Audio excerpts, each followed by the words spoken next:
अगर गुर्जर समाज ने बैठ करके आपके ऊपर चिड़िया मारना चालू कर दिया तो आपके पास चिड़िया मारने की जगह नहीं बचेगी। और मैं यहाँ पे मंच पे सबको बताना चाहता हूँ, जितने भी लोग मेरे साथ गए थे देवनारायण योजना की रिव्यू मीटिंग में, वहां पर मंत्री अविनाश गहलोत जी बैठे थे, principal secretary Aparna Arora madam बैठी थी, डायरेक्टर साहब बैठे थे, मोदी साहब, संघर्ष समिति बैठी थी, पूरा प्रशासनिक लवाजमा बैठा था।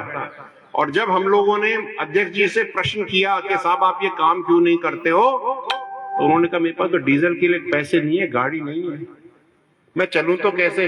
तो भैया तो हम क्या हवा से लेकर आ रहे हैं? जब हम समाज के लिए काम करते, तुम्हारे पास तो पद है, तुम करते क्यों नहीं? ये सच्चाई है साहब। खैर, हमने बात करके उनको गाड़ी भी दिलवा दी, डीजल भी दिलवा दिया। उनके शब्द, मैं तो पानी पानी होकर हिल गया। उन्होंने कहा मैंने तो देवनारायण योजना का संविधान पढ़ा है, मैं तो केवल सुझाव दे सकता हूं, काम कराने का हमारी जिम्मेदारी नहीं है। ये सच्चाई है साहब। तो अब आपको समझ में आया देवनारायण योजना की गर्द की हालात क्यों हो रही है। ये आज मैं सबके सामने रख के जा रहा हूं, चाहे आप मुझे कुछ, क्योंकि क्या था कि 2 साल से मैं जब भी बात करता था सब कहते यार वो समाज का आदमी है उसको पीछे मत दबाओ, समाज का आदमी है उसको टारगेट मत करो, समाज का आदमी है उसको कहो मत। और मैं बच्चों को भूखा मरने दूं? एक आदमी को बचाने के लिए मैं 100 बच्चों की जान ले लूं, उनका भविष्य अंधकार में कर दूं, जिनको छात्रवृत्ति मिलनी चाहिए उनको ना मिले। और जब ये बातें सामने आई उसके बाद रिव्यू मीटिंग वापस से हुई नहीं साहब। ये भी आपको सोचना पड़ेगा कि क्यों नहीं हो रही है। अभी आप सब कह रहे थे कि नहीं हुई, क्यों नहीं हुई? तो ये तो बात हो गई देवनारायण योजना की। जाने दो, जाओ। काहे को रोटी नहीं मिल रही? अच्छा, मैं एक बार बतला रहा हूं, फिर तेरी रोटी की बात करूं। 2 मिनट है, फिर गड़बड़ हो जाएगी। बैठ जा, सबकी रोटी की बात करूंगा मैं, ऐसा थोड़ी है, झूठ तो बोलता नहीं मैं। बात हुई, सुनो साहब, बात हुई अपने केसेस की। मैंने आपको बता दिया 4 वापस हुए, अखबार में आता है 42 वापस हुए, मंचों पे बात आती है कि 16 वापस हो गए, 20 वापस हो गए।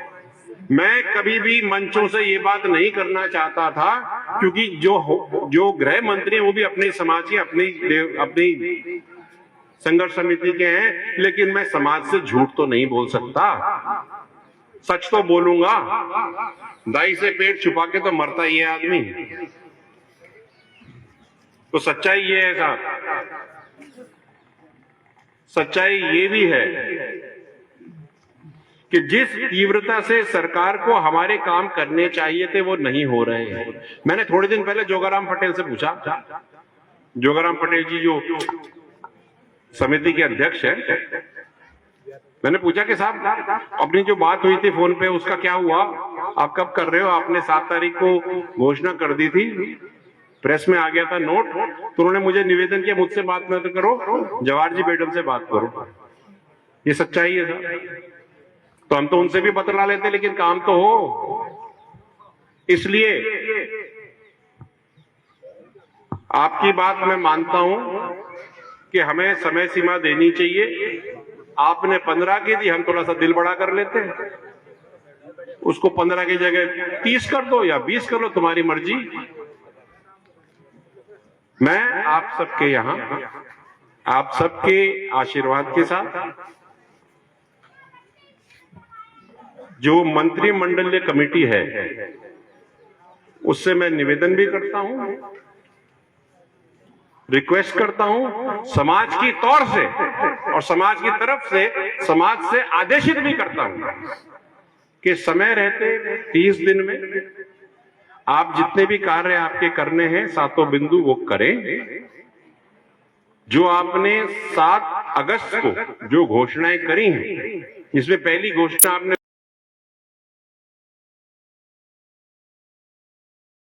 बच्चे हैं उन लोगों के लिए आपने लिखित में कहा है कि आप उनका कार्य करेंगे, उनको पदोन्नति देंगे, उनका स्थायीकरण करेंगे उसके अलावा 372 नर्सिंग जो भी भर्तियां हैं उनके ऊपर आप सकारात्मक जवाब दीजिए, कम से कम इन बच्चों को पता तो चले कि जाना कहां है। इसके अलावा हमारे केसेस का निस्तारण करो। अलवर में 4 दिन पहले अपने एक 92 साल के व्यक्ति को पुलिस शाम को अरेस्ट करने पहुंची। ये विचारणीय बात है जब गृह मंत्री गुर्जर आरक्षण संघर्ष समिति के ही हैं। ये आपको सोचने वाली बात है। मैं टारगेट नहीं कर रहा हूं, लेकिन मैं समाज के पटल पे सच्चाई लिख करके दे रहा हूं साहब, आपको समझना पड़ेगा इस बात। हमको बहुत संघर्ष करना है। मैं चाहता हूं कि जो कमेटी है, माननीय मुख्यमंत्री जी ने उनको एक जिम्मेदारी दी है, उस जिम्मेदारी से कार्य करें। जो प्रिंसिपल सेक्रेटरी साहब हैं, जितना मेरे को पता है, जितने अधिकारी हैं, उन्होंने चिट्ठियां बना करके 433 के लिए और रूपनारायण जी की चिट्ठी बना करके मंत्रिमंडलीय समिति को दे चुके हैं करीब 1.5 महीने से। वो लोग इस पे चिड़िया नहीं मार रहे हैं, तो मेरा निवेदन है कि साहब इस पे चिड़िया मार लीजिए। अगर गुर्जर समाज ने बैठ करके आपके ऊपर चिड़िया मारना चालू कर दिया तो आपके पास चिड़िया मारने की जगह नहीं बचेगी। और निवेदन ये भी है कि अगर ये मंत्रिमंडलीय समिति, जैसे सब लोग कह रहे हैं, अगर ये कार्य करने में अपने आप को अक्षम समझती है, या इनके पास कोई बैठो बेटा, या इनके पास कोई बाहरी ताकत है जिसकी वजह से ये कर नहीं रहे, कोई प्रेशर है, तो खुल करके बता दे और अपना इस्तीफा दे दे, हम किसी और को बिठा करके करवा लेंगे साहब। हमें काम चाहिए। जो कार्य, जो 7 बिंदु हैं, वो बहुत बड़ी चीजें नहीं है, कोई आरक्षण में कोई बड़ा फेरबदल नहीं है, तो ऑपरेशनल काम है, ये कर दीजिए। आज की ये मीटिंग संघर्ष समिति की बैठक थी, जिसमें हम लोग सबसे विचार विमर्श लेते हैं, बात करते हैं, ये रेगुलरली हम करते रहते हैं। आज खुले में किया। निर्णय केवल ये रहा कि 30 दिन बाद जो भगत जी ने कहा वो होगा, करेंगे। और आपके पास, सरकार के पास, और सरकार ने जिसको मनोनीत किया है, ये 3 कमेटी, और 3 कमेटी के अंदर हमारे माननीय गृह राज्य मंत्री जवाहर सिंह जी मैडम, आपसे मैं सीधी बात कर रहा हूं, आप समाज से हैं, आप संघर्ष समिति से भी हैं, आप हमारे समाज का रिप्रेजेंटेशन करते हैं कैबिनेट में, सरकार में, इकलौती रिप्रेजेंटेशन है आपकी।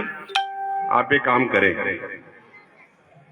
और अगर ये काम नहीं करते तो साहब आप सबको छूट है, आपको जो काम किसी के साथ करना है कर लीजिएगा।